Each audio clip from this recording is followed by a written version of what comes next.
నల్లని మబ్బుల మధ్యకు వెళ్లి వెన్నెల ముగ్గులు వేసిందెవరో, కన్నుల కౌగిట కలలే కూర్చిందెవరో, రంగులు పొదిగిన వాసంతాన్ని రివ్వున రమ్మని పిలిచిందెవరో, గుప్పెడు గుండెకు చప్పుడు నేర్పిందెవరో, అచ్చ తెలుగు అక్షరాల మాలే అంతులేని ఇంత గొప్ప కేళి హోలీ, లక్ష లక్షణాల పాల వెళ్ళి కొలువు చూడ పిలుపు వచ్చేరారే వీరే. నింగికి నేలకు మధ్యన జరిగే వైభోగాన్ని చూతము రండి, సిరితో శ్రీహరి అడుగులు కూడా వేళ. ఈ కళ్యాణపు వైభోగానికి కొత్తగా పేరేం పెడదామండి, ముల్లోకాలకు కబురే పెట్టండర్రా.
అమ్మాయి గారేంటి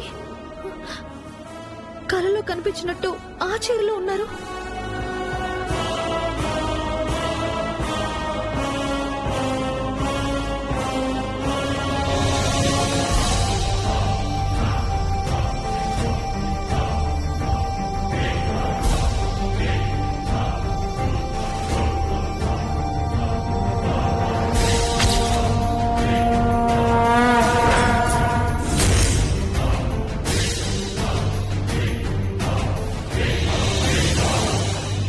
బామ్మగారు, ఈ చీరలో నిత్య ఎలా ఉంది? కుందనపు బొమ్మలా ఉంది. ఏమండి, మనింటి మహాలక్ష్మిని చూడండి, ఎంత శుభప్రదంగా ఉందో. మన ప్లాన్ వర్కౌట్ అయి ఉంటే ఈ పార్టీకి అది శుభ్రంగా కాదు, శవంగా ఉండేది. నీకు మా దిష్టి తగిలేలా ఉందమ్మా. పాడుకళ్ళు చూసాయంటే నిజంగానే దిష్టి తగులుతుంది. ఎందుకైనా మంచిది, నీకు దిష్టి తీస్తాను. దిష్టి సంగ తర్వాత వదినా, దీపం ఆరిపోయిందని పంతులు గారు గుండెలు బాదుకుంటున్నారు. ముందు దాని సంగ చూడండి.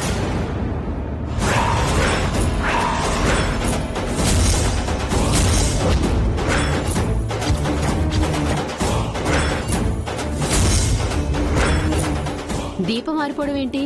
అదేదో అశుభం జరగబోతుందట అత్తయ్య, ఎవరికి మూడుతుందో మరి.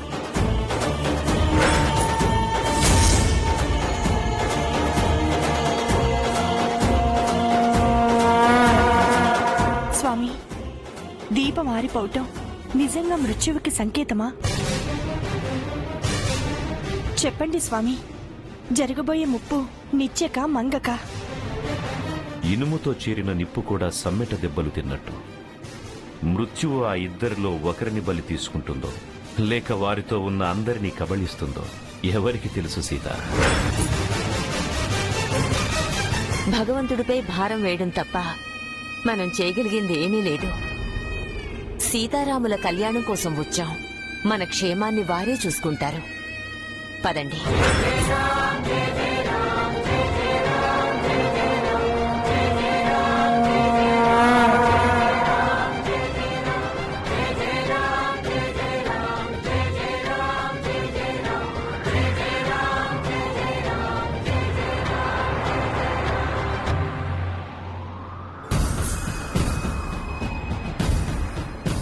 ఏంటి మేడం ఈ సారీ కట్టుకున్నారు?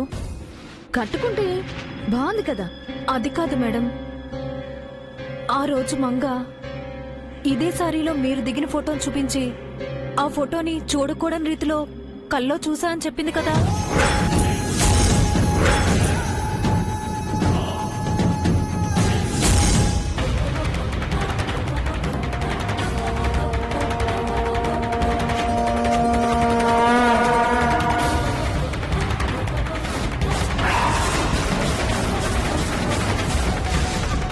శ్వేత, చనిపోయిన ఆ ఇంటి కోడళ్ళ ఫోటోల పక్కన నా ఫోటో కనిపించిందని చెప్పింది. మరెందుకు ఈ సారీ కట్టుకున్నారు? మర్చిపోయానే. అయినా ఈ సారీ ఆంటీ వాళ్ళ దగ్గరికి ఎలా వచ్చింది? సేమ్ సారీ కొన్నారా? జై తాళి కడతాననడం, నేను ఈ సారీ కట్టుకోవడం, ఆ దీపం ఆరిపోవడం, ఇదంతా చూస్తుంటే నాకేదో భయంగా ఉంది శ్వేత. మనం ఇక్కడికి వచ్చి తప్పు చేసామనిపిస్తుంది. ఎలా ఎలా ఎస్కేప్ అవ్వాలో అర్థం కావట్లేదు. అయ్యో, నన్ను సేవ్ చేయడానికి మామ్ కూడా పక్కన లేదు. నన్ను ఇప్పుడు ఎవరు కాపాడతారు శ్వేత?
స్వామి, అమ్మాయి గారికి ఆపద రాకుండా మీరే కాపాడాలి.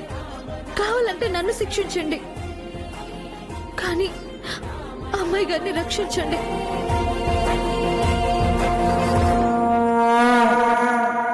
ప్రయాణికుల విజ్ఞప్తి, మరికొద్ది సేపట్లో మన లాంచి భోజన విరామం కోసం ఒడ్డున ఆగుచున్నది. అందరూ సిద్ధంగా ఉండవలసిందిగా మనవి.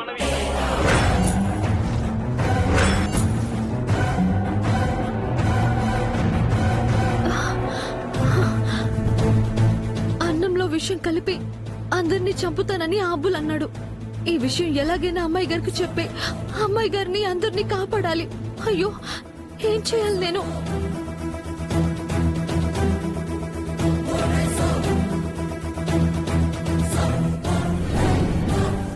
అమ్మో, ఈవిడ కంట పడ్డానంటే ఎందుకు చీరలో లేవని చంపుకు తింటుంది.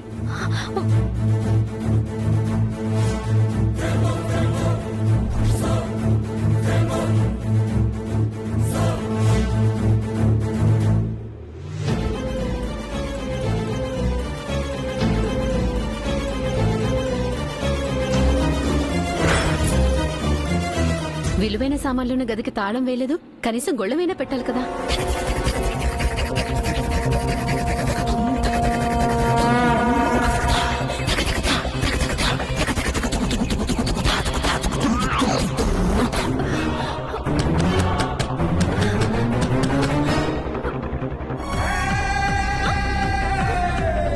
అయ్యో దేవుడా, గడవేసుకుని వెళ్ళిపోయింది.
ఏమిటి స్వామి ఇది?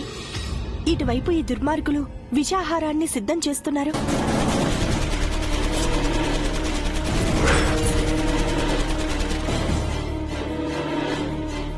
అటువైపు విషపు భోజనం తినబోతున్నామని తెలియక వన భోజనానికి వచ్చినట్టు వారంతా సంతోషంగా కబుర్లు చెప్పుకుంటున్నారు. ఇంకో పక్క మంగ గదిలో ఖైదు చేయబడింది. ఈ దుర్మార్గుల నుంచి వారిని ఎవరు కాపాడతారు? మన కళ్యాణానికి వచ్చిన వారంతా మరణించవలసిందేనా? చెప్పండి స్వామి. ఈ ప్రదేశం నీకు గుర్తుందా సీత?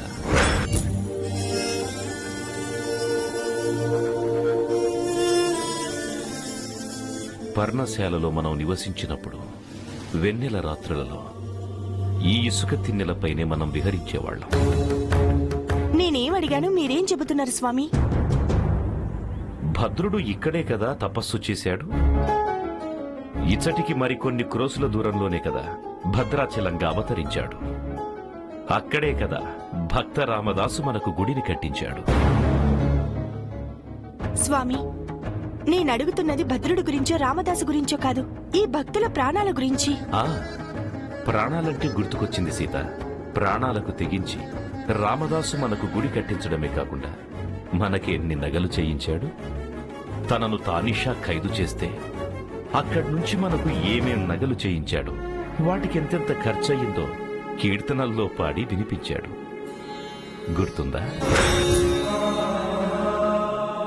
సీతమ్మకు చేయిస్తే చింతాకు పతకము, ఆ పతకమ్మునకు పట్టెను 10,000 వరహాలు. ఆపండి స్వామి. ఆనాడు మనకి నగలు చేయించిన భక్త రామదాసుని బాధ పెట్టారు. ఈనాడు మన కళ్యాణం జరిపించటానికి వచ్చిన ఈ భక్తులు మృత్యు నోట పడబోతున్నారని తెలిసి ఏం పట్టనట్టు కీర్తనలు పాడుతున్నారు. ఎందుకు స్వామి ఇలా ఉపేక్షిస్తున్నారు? ఎందుకంటే జరగబోయే పరిణామాలకు మనం ప్రేక్షకులం తప్ప కర్తలం కాదు కాబట్టి. స్వామి, అవును దేవి, జరగబోయేది చూడడం తప్ప జోక్యం చేసుకోవడం మన విధి కాదు. మనం కర్మబద్ధులం కావాలి కాని విధికి విరోధులం కారాదు. అంటే ఈ మృత్యు విలయ తాండవాన్ని మనం మౌనంగా చూస్తూ భరించవలసిందేనా స్వామి? ఇప్పటి వరకు మంగకు ఏమవుతుందో ఏమోనని బాధపడ్డావు. ఇప్పుడు వీరందరికీ ఏం జరుగుతుందోనని భయపడుతున్నావు. నీకు కావలసింది మంగ ప్రాణమా, వీరందరి క్షేమమా? చెప్పుదేవి. ఎవ్వరికీ ఏ ఆపద జరగకూడదు స్వామి. అది మనకు తెలిసి మన కళ్ళ ముందు జరిగే ఘోరం. కంటికి కనిపించేదంతా ఉన్నట్టు కాదు, కనపడినదంతా లేనట్టు కాదు. కంగారు పడకుండా ఏం జరగబోతోందో చూడుదేవి. భూదేవి కూతురు ఆ ఓర్పుతో చూడు.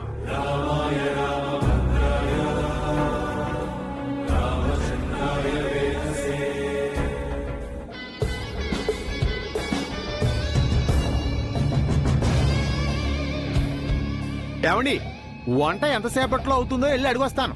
ఓకేనా? ఒరే నలభీముళ్ళు, ఒరే ఒరే ఒరే, ఇంకా కూరగాయలు తరగడంలోనే ఉన్నారా? ఇంకెప్పుడు వంటలు చేసేస్తారా మీరు? అదే పనిలో ఉన్నామండి. ఇక్కడ కడుపు మారిపోతుంది, ఎప్పుడు వండి చేస్తారు?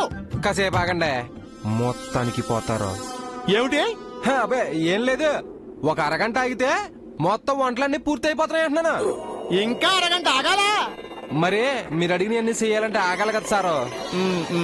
ఓకే, ఆ మాట అన్నావు, బేసిక్ గా ఉంది. ఇదిగో, కూరలన్నీ చాలా రుచికరంగా వండాలి. ముఖ్యంగా సాంబార్లో ఇంగువ వేయడం మర్చిపోయామనుకో, మొత్తం మనిషిని మడతటి గోదాట్లో పడేస్తాను కదవా. వెధవ ముఖ చిత్రాలు మీరు. రే, ఈడు వాటానికి ఈడిచ్చే వార్నింగ్లకి ఏమన్నా సంబంధం ఉందరా? సాంబార్లో ఇంగువ కాదు, ఇసమే ఎక్కువ కలపాలి. ఏదో వాటం ఈడుని. వంటలు అవడానికి ఇంకా అరగంట పడుతుందండి సార్. సరే సార్, ఈ హాఫ్ అన్ అవర్ లో ఏం చేయొచ్చు? వెయిట్ చేయడం తప్పితే ఏం చేయగలుగుతామండి? వెయిటింగ్ చేసుకోవచ్చు కదా. అరగంటలో పెళ్లి ఎలా అవుతుంది సార్? ఏ ఎందుకు కాదు? దానికి చాలా తతంగం ఉంది సార్. గౌరీ పూజ, వర పూజ, బాసికాలు, కంకణాలు, జీలకర్ర బెల్లం, తాళి, తలంబరాలు, చెంబులో ఉంగరాలు, ఇన్నున్నాయి సార్. అవన్నీ ఎందుకు? తాలుంటే సరిపోదా?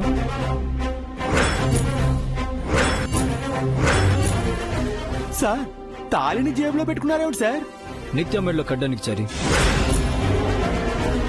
ఈ తాళి కట్టేస్తే ఇప్పుడే మా పెళ్లి అయిపోతుంది కదా. మనం వచ్చింది సీతారాముల కళ్యాణం కోసం సార్, మీ కళ్యాణం కోసం కాదు. ఆ దేవుళ్ళ పెళ్లి కంటే ముందే మా పెళ్లి జరిగిపోవాలి చారి. వెళ్ళి నిత్యన్ పిలు. మేడం ఇక్కడ లేరు సార్. ఎక్కడికి వెళ్ళింది? మీరు ఇలా తొందరపడుతున్నారని ఆవిడ తప్పించి తిరుగుతున్నారేమో. కరెక్టే చారి, ఇందాక ఆ పని చేసింది. నువ్వేం చేస్తావో నాకు తెలీదు. ఆ కళ్యాణానికంటే ముందే మా కళ్యాణం జరిగిపోవాలి.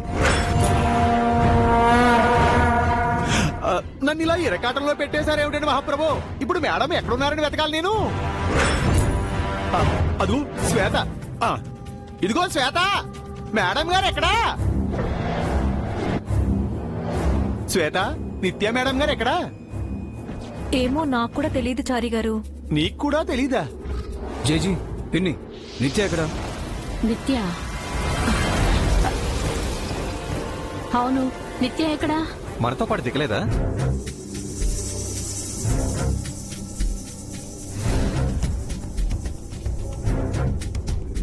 నేను కూడా గమనించలేదే, ఏమైపోయింది ఇది? లాంచీ దిగుతూ నీళ్లలో పడి మునిగి చచ్చిందేమో. మనం చంపకుండా అదెలా చస్తుంది? మన చేతుల్లోనే చావాలది. ఆ లాంచ్లో ఉందేమో, వెళ్ళి వెతుకుదాం పదండి.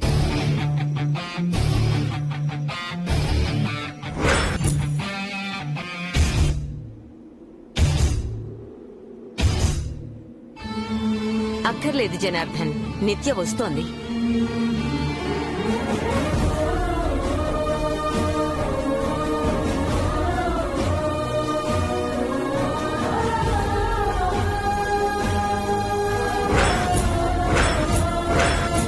అమ్మయ్య, మొత్తానికి నిత్య మేడం గారు కనిపించారు.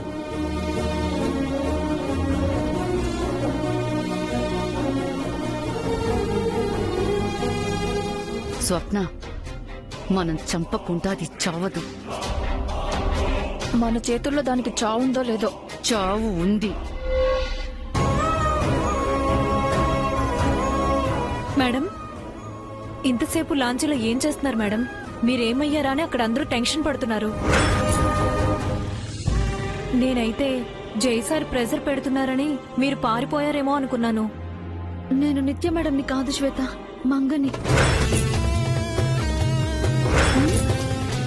వాట్?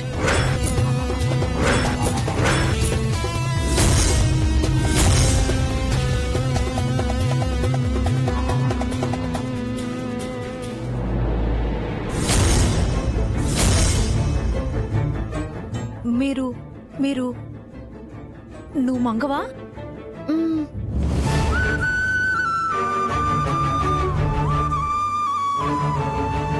కనిపించేదంతా ఉన్నట్టు కాదు, కనపడందంతా లేనట్టు కాదు అన్న మీ మాటకు అర్థం ఇదా స్వామి? ఇదేం కనకట్టు?